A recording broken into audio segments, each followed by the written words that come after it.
Top stocks की details जानिए सहयोगी नीरज અને આરતી પાસેથી। આપ બંનેને ગુડ મોર્નિંગ। નીરજ, કયા સ્ટોક્સ પર આજે ફોકસ?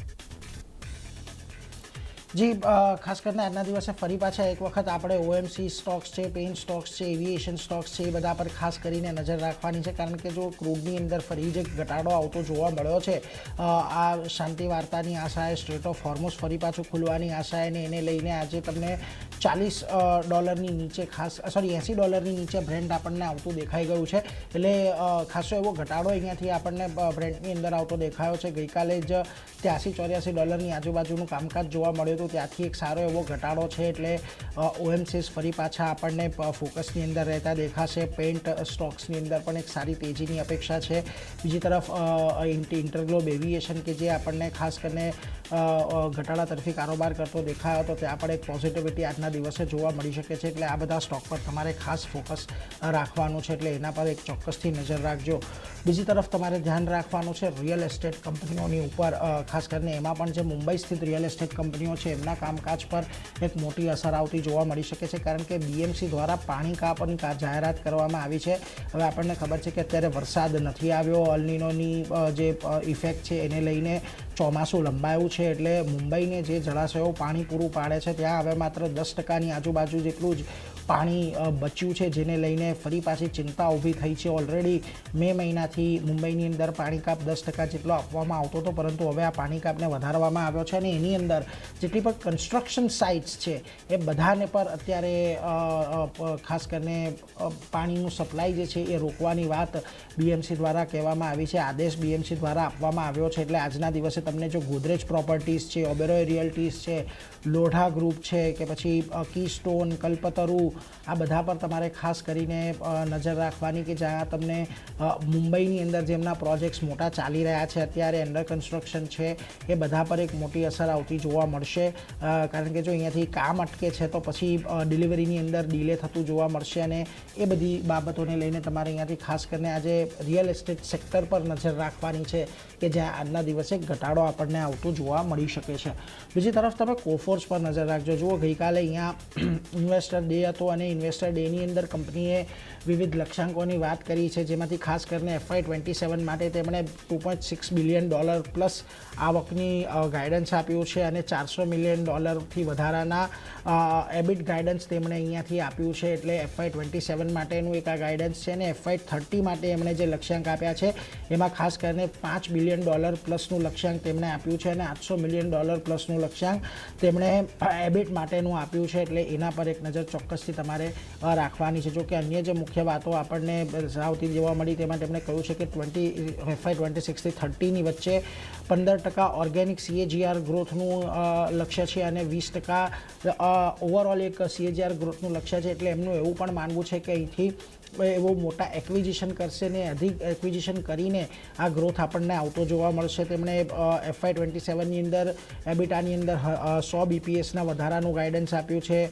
માર્જિનમાં વધારો થવાની તેઓ વાત કરી રહ્યા છે, કારણ કે એમનું એવું કહેવું છે કે એઆઈથી ખર્ચ બચશે, ઉપરથી અમે ઓછા માર્જિનવાળા બિઝનેસમાં છીએ એટલે માર્જિન અહીંયાથી વધતા જોવા મળશે। FY27માં મોટી ડીલો આવવાની અપેક્ષા છે। BFSI ટ્રાવેલ એક સારા ગ્રોથ એન્જિન રહેશે, અને એમનું એવું માનવું છે કે આઈટી સર્વિસીસ માટે એઆઈ જે છે, આપણે ભલા માર્કેટ અને બધા ચેલેન્જીસની વાત કરી રહ્યા હોય, પરંતુ એમને કહેવું છે કે એઆઈ અમારા માટે એક તક બનીને આવશે। એટલે એટલા માટે આજના દિવસે કોફોર્સ પર નજર રાખજો। કંપનીનું એક ખૂબ જ એસ્પિરેશનલ ગાઈડન્સ આપ્યું છે અને Q4નું પ્રદર્શન પણ આપણે જોયું હતું, કોફોર્સનું ઘણું સારું રહ્યું હતું। એટલે આજના દિવસે અહીંયા એક પોઝિટિવ આપણને રહેતો જોવા મળી શકે છે આ સ્ટોક। એટલા માટે જો HSBC બાયકોલ આપી રહ્યો છે, 1710ના ટાર્ગેટ તેઓ અહીંયાથી આપી રહ્યા છે, નમૂરા પણ બાયકોલ સાથે 2100ના લક્ષ્યાંક આપી રહ્યા છે। એટલે એ બંને પર ખાસ નજર રાખજો કે આજના દિવસે આ પણ એક તેજી માટેનું અહીંયાથી આપણને જોવા મળી શકે છે। બીજી તરફ તમારે ધ્યાન રાખવાનું છે ડોમ્સ ઇન્ડસ્ટ્રી પર। આજના દિવસે અહીંયા એક બ્લોક ડીલ થઈ શકે છે, આશરે 892 કરોડની બ્લોક ડીલ છે, અને ફિલા જે છે 7% સુધી કંપનીની અંદર હિસ્સો વેચી શકે છે।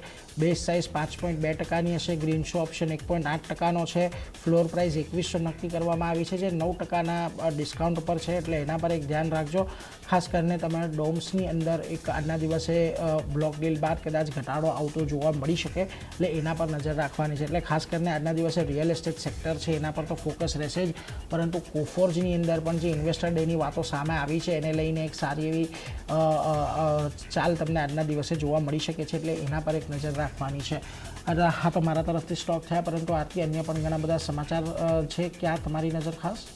જે અન્ય પણ ઘણા બધા કાઉન્ટર છે. શરૂઆત જીઆઈસી સાથે કરીએ. હવે આપણે જાણીએ છીએ કે અહીંયા સરકાર હિસ્સો વેચી રહી છે અને આજે રિટેલ કર્મચારીઓ માટે ઓએફએસ અહીંયાથી આપણને ખુલતો જોવા મળશે. ગઈકાલે નોન રિટેલનો હિસ્સો 3.72 ગણો ભરાતો જોવા મળ્યો હતો અને સરકાર 3% ગ્રીનસુ ઓપ્શનનો ઉપયોગ અહીંયાથી કરતી જોવા મળશે. આ સાથે ઓએફએસ દ્વારા 5% હિસ્સો સરકાર વેચી રહી છે અને ઓએફએસની ફ્લોર પ્રાઇસ ₹352 પ્રતિ શેર અહીંયાથી રહેતી દેખાઈ રહી છે. માર્ચ સુધીમાં સરકારની કંપનીમાં 82.4% હિસ્સેદારી આપણને રહેતી દેખાઈ હતી, એટલે ધ્યાન રાખવાનું છે જીઆઈસી માટે. આજે રિટેલ અને કર્મચારીઓ માટે ઓએફએસ જે છે તે ખુલવા જઈ રહ્યો છે, એટલે ફોકસ અહીંયા પણ આજના દિવસે પણ જીઆઈસી પર રાખવાનું છે. નેક્સ્ટ કાઉન્ટર કૃષ્ણા ઇન્સ્ટિટ્યૂટનું કાઉન્ટર છે, કિન્સનું કાઉન્ટર. અહીંયા કંપનીએ QIP લોન્ચ કરવાના સમાચાર આવતા દેખાઈ રહ્યા છે. લગભગ 1500 કરોડ સુધીનો ફંડ એકત્ર કરવા માટે આ QIP અહીંયાથી લોન્ચ કરવામાં આવ્યો છે. જ્યાં ફ્લોર પ્રાઇસની વાત કરી લઈએ તો ₹771.73 પ્રતિ શેર અહીંયાથી નક્કી કરવામાં આવી છે QIP માટે. હાલના ભાવથી 5% ડિસ્કાઉન્ટ પર આ ફ્લોર પ્રાઇસ આવતી દેખાઈ રહી છે અને કર્જ ઘટાડવા માટે અને સબસિડરીમાં ફંડનો ઉપયોગ અહીંયાથી કંપની કરતી જોવા મળશે, તો ધ્યાન રાખવાનું છે કૃષ્ણા મેડિકલ માટે. અને QIP દ્વારા લગભગ 4.73% ઇક્વિટી ડેલ્યુશન અહીંયાથી આપણને થતું જોવા મળશે, એટલે ધ્યાન રાખવાનું છે. અહીંયા પણ એક ફંડ એકત્ર કરવા માટે કંપનીનો QIP જે છે તે આજથી આપણને લોન્ચ થતો જોવા મળશે, એટલે કિમ્સ પર એક નજર રાખવાની છે.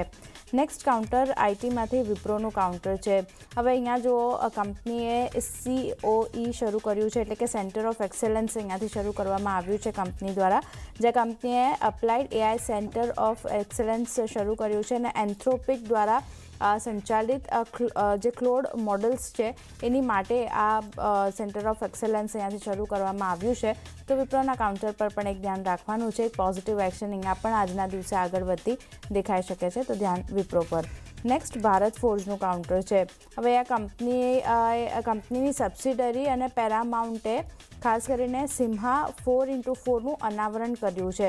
સબસિડરી જે છે કલ્યાણી સ્ટ્રેટેજિક સિસ્ટમ લિમિટેડ, એમણે આ સિમ્હા 4x4નું અનાવરણ કર્યું છે. વૈશ્વિક બજાર માટે નેક્સ્ટ જનરેશન મોડ્યુલ મલ્ટીપર્પઝ વ્હીકલનું અનાવરણ કરવામાં આવ્યું છે. આ સાથે વાત કરી લઈએ તો કલ્યાણી સ્ટ્રેટેજિક સિસ્ટમ લિમિટેડ જે છે એ પેરામાઉન્ટ સાથે મળીને આ વાહન અહીંયાથી વિકસાવ્યું છે, એટલે ધ્યાન રાખવાનું છે. ભારત ફોર્જ માટે પણ એક પોઝિટિવ એક્શન આવતી દેખાઈ શકે છે, કારણ કે આની સબસિડરી દ્વારા એક પેરામાઉન્ટ સિમ્હા 4x4નું અનાવરણ કરવામાં આવ્યું છે, એટલે ધ્યાન રાખવાનું છે. ભારત ફોર્જ માટે પણ એક પોઝિટિવ એક્શન અહીંયા પણ બનતી દેખાઈ શકે છે. અને છેલ્લે ઝાયડસની વાત કરી લઈએ તો જો અહીંયા કંપની માટે પોઝિટિવ સમાચાર આવતા દેખાઈ રહ્યા છે, કારણ કે કંપનીએ એસોર્ટીઓ હોલ્ડિંગનું અધિગ્રહણ પૂરું કર્યું છે. ઝાયડસ લાઇફની સબસિડરી કંપની હવે એસોટીઓ હોલ્ડિંગ જે છે તે આપણને બનતી જોવા મળશે. અમેરિકાની ફાર્મા કંપની છે એસોટીઓ હોલ્ડિંગ્સ, જે હવે ઝાયડસ લાઇફની અહીંયાથી સબસિડરી બનતી જોવા મળશે અને કંપનીએ એસોટીઓ હોલ્ડિંગ્સને લગભગ 1600 કરોડમાં ખરીદી છે. કંપનીએ $23.50 પ્રતિ શેર પર આ અધિગ્રહણ પૂરું કર્યું છે અને અધિગ્રહણથી કંપનીની વૈશ્વિક ફાર્મા ક્ષેત્રે સ્થિતિ મજબૂત થતી જોવા મળશે. તો એક પોઝિટિવ સમાચાર ઝાયડસ લાઇફ માટે. તો અહીંયા પણ એક એક્શન આપણને તેજી તરફનું આવતું જોવા મળી શકે છે, ધ્યાન રાખવાનું છે. તો ચાંદની ઘણા બધા કાઉન્ટર્સ જે નીરજે જણાવ્યા, મેં જણાવ્યા, બધા ફોકસમાં રહે છે. જી, બધા સ્ટોક્સ પર આપણે ફોકસ રાખીશું. નીરજ અને આરતી, આપ બંનેનો આભાર અમારી સાથે જોડાઈ ટોપ સ્ટોક શેર કર્યા.